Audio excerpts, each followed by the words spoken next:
Hello, everyone. It's your girl again, Kalista. So, how are you all doing today? Of course, I've always known you're all doing amazingly well. So, today, my topic is alternative to table salt. I know when you want to cook, when you want to start making your food, of course, the first thing you're gonna think of is, oh, how delicious you want to make the food to taste, isn't it? And when you think about the taste of your food, you're thinking about, the quantity of salt, table salt you're gonna be using, isn't it? Yes. So today I'm gonna be, getting us equipped with alternative to table salt. Okay, so what you're needing to use instead of table salt will be vegetable stock cubes, right? So you're gonna be having, like, it all depends on the quantity of food you're gonna make. Let's say if you like two in the house, you want to make food for, maybe up to 3 days, depending on what you tend to cook anyway. But to say kind of, averagely pot of, maybe you want to make sauce, things like that. So basically what you'll be needing is, let's say like three of vegetable, cubes, right? So if you get them three of vegetable cubes, then you're gonna get garlic. Yeah, you're gonna get garlic. And if you're looking to use garlic, you're gonna be using the whole of a bulb. Yeah, that's the head of garlic. Yeah, you're gonna be using like two of them. Yeah, two. I'm not talking about the cloves. Yeah, you're not, gonna just, get one or two cloves and say, oh, you've got your garlic here. No, that's not what I mean. So you're gonna be using two of the garlic bulbs, yeah, which is equivalent to the head of the garlic, yeah. And you're gonna get, ginger. And the ginger you would be using, you'll be looking to use, the clump of ginger roots. So you're gonna be getting one, depending on the size of the ginger, at least, one whole ginger roots, which is called the clump of a ginger. So you're gonna be using one of it, yeah. And for the garlic, you're gonna be using two. So if you choose to use maybe one and a half, or one bulb or one head of the garlic, that's still okay. It all depends on the size of your home, yeah, and the size of the food you're looking to make, yeah. But minimally or generally speaking, yeah, because what you're looking to do is to get the right flavor, to your food without making it, too much. You get what I mean?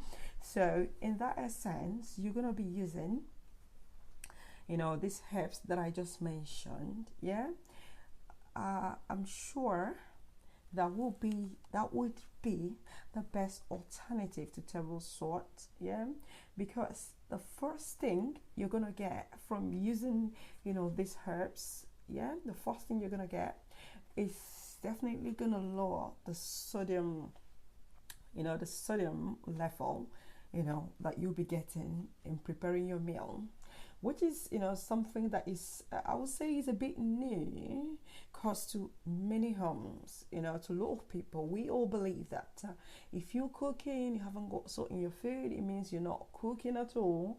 So I mean, with these details, I assure you, if you'll be using your vegetable stock, you're using your garlic, using, ginger, you add some turmeric if you want, with these herbs, it would really help you. And they've got this very important several health benefit. With the vegetable stock, you're looking to have a balanced, you're looking to balance, the electrolyte level, in your body. That's one of the things that the vegetable stock will do for you. And it's always anti-inflammatory, with these herbs. When you mention herbs, you often would be mentioned anti-inflammatory, antibacterial, anti-fungus, anti-that. Okay, so what does that tell you? It tells you that, these herbs are there to keep you well, are there to make you whole, are there to ensure that your internal organ, your external organs are all functioning appropriately. And that's what we all want, isn't it? That's what we want.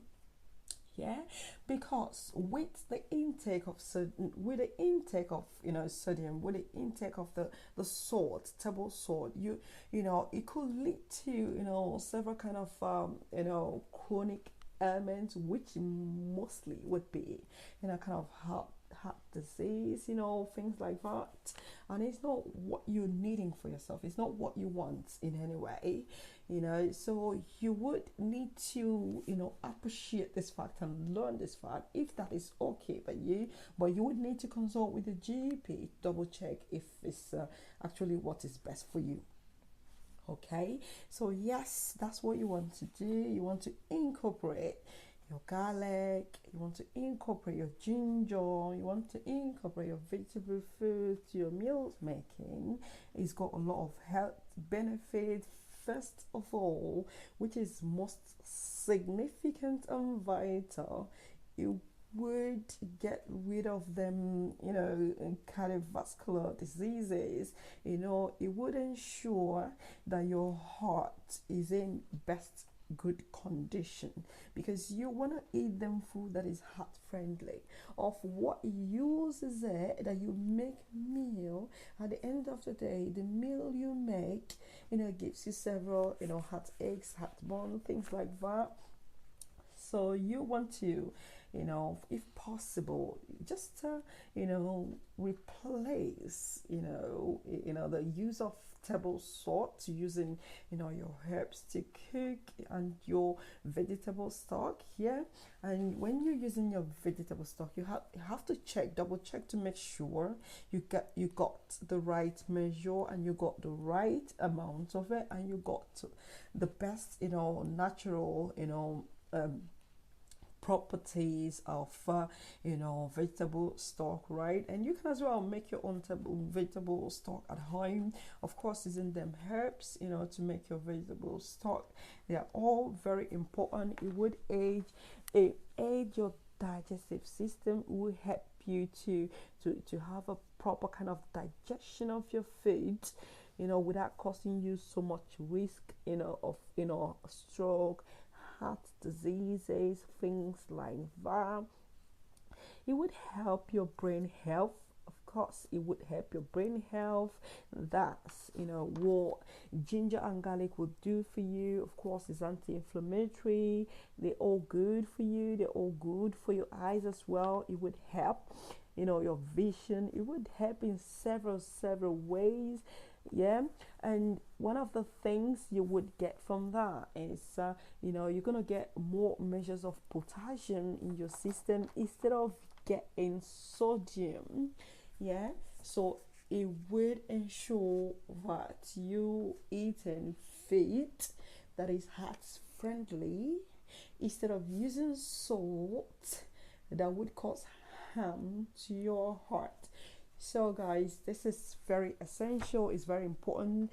You're gonna be having more of these details in my book, upcoming book, which I'm working on, to illustrate and to detail the reasons why we should, get used to, using herbs, then using salt in cooking.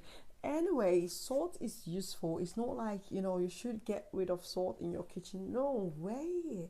Salt is very useful. You can use salt, in washing your fruits. Yeah, you can use salt. If you have to wash your fruits, you get them fruits and you use salt in washing them. That's also very helpful. You can also use white vinegar to wash your fruits, and to wash your, to clean up your meats.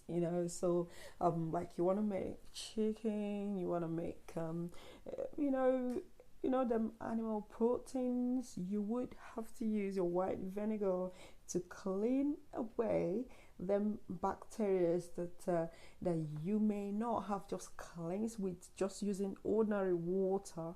So if you use white vinegar, yeah, or if you use salt, but I would prefer white vinegar because that's what I use. So if you use white vinegar, it would go a long way, yeah, to clean off the bacteria that could cause you harm without you knowing that you've got them bacteria in your food, right? So these are very essential, and it's very important for us to know, because a lot of people seem not to really have this idea, but I think it's ideal that I get us to know about it.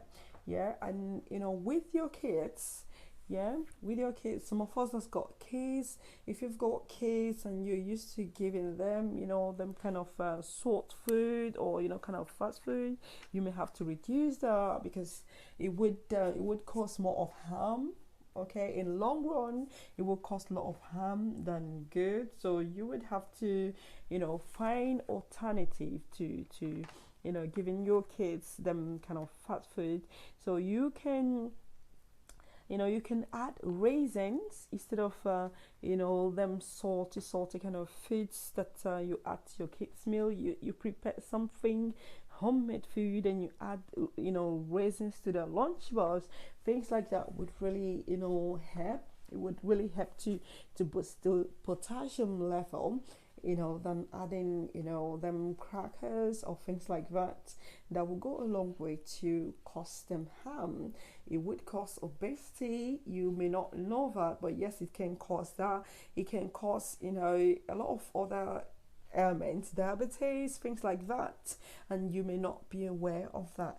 So the best thing you want to do is to be on a safe side and reduce the amount of sodium that you would ordinarily eat in your home. So you have a lovely day today, and I'm looking forward to have a lot of more conversations with us. Thank you, and bye for now. Bye.